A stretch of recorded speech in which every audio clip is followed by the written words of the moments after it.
മുണ്ടക്കയിലും ചൂരൽമലയിലുമുണ്ടായ ഉരുൾപൊട്ടലിന്റെ ഭീകരത വെളിപ്പെടുത്തുന്ന CCTV ദൃശ്യങ്ങൾ പുറത്ത്.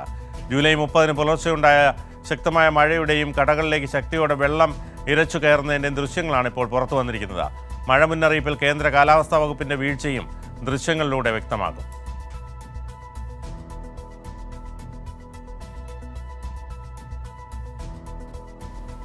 ദുരന്തഭൂമിയായ മുണ്ടക്കയിലും ചൂരൽമലയിലും ശക്തമായ രീതിയിൽ തന്നെയാണ് ഇന്നും തെരച്ചിൽ നടന്നത്. 6 സോണുകളിലും സന്നദ്ധ സേവകരുടെയും കേരളത്തിലെ വിവിധ വകുപ്പുകളുടെയും നേതൃത്വത്തിൽ ഫയർഫോഴ്സിൻ്റെയും പോലീസിൻ്റെയും അതുപോലെ തന്നെ NDRF അടക്കമുള്ള സേനകളുടെയും നേതൃത്വത്തിൽ ശക്തമായ രീതിയിൽ തിരച്ചിൽ നടന്നു.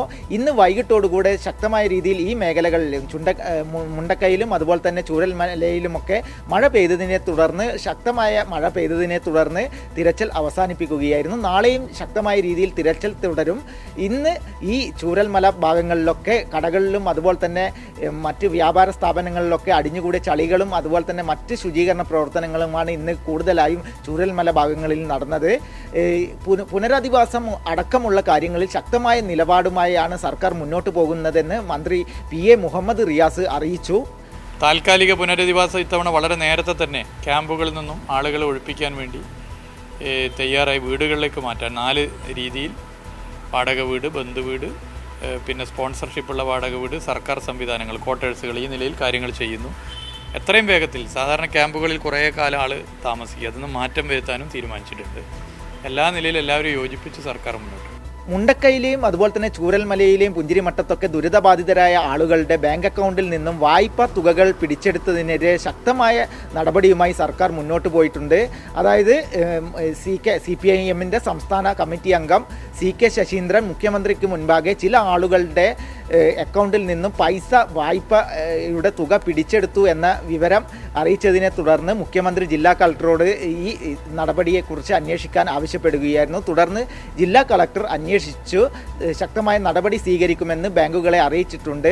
ജൂലൈ മാസത്തെയും അതുപോലെ തന്നെ ആഗസ്റ്റ് മാസത്തിലൊന്നും ഇവരുടെ വായ്പകളും മറ്റും പിടിക്കാൻ പാടില്ല, ദുരന്തബാധിതരുടെ വായ്പകൾ പിടിക്കാൻ പാടില്ല എന്ന ഒരു ശക്തമായ നിർദ്ദേശം തന്നെയാണ് നൽകിയിട്ടുള്ളത്. ഇന്ന് ഈ ചൂരൽമലയിലും മുണ്ടക്കയിലൊക്കെ ഉള്ള വിവിധ കടകളിലെയും അതുപോലെ തന്നെ മറ്റ് സ്ഥാപനങ്ങളിൽ നിന്നും CCTV ദൃശ്യങ്ങൾ പുറത്തു വന്നിട്ടുണ്ട്.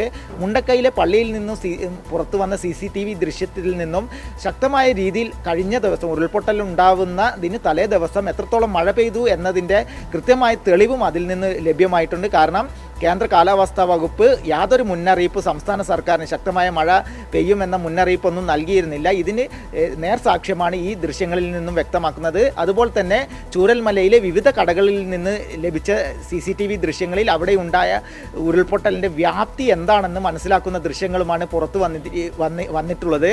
അതുപോലെ തന്നെ കടകളിലെ അടക്കം വലിയ ഉപകരണങ്ങളും അതുപോലെ തന്നെ ഫർണിച്ചറുകൾ അടക്കം ഈ കുത്തിയൊലിച്ചെത്തുന്ന മലവെള്ളപ്പാച്ചിലിൽ ഒഴുകിപ്പോകുന്ന ദൃശ്യങ്ങളും ഇന്ന് പുറത്തു വന്നിട്ടുണ്ട്. ചൂരൽമലയുമായി ബന്ധപ്പെട്ടുള്ള ഏറ്റവും പുതിയ വിശദാംശങ്ങളാണ് സച്ചിൻ വള്ളിക്കാട് നൽകിയത്.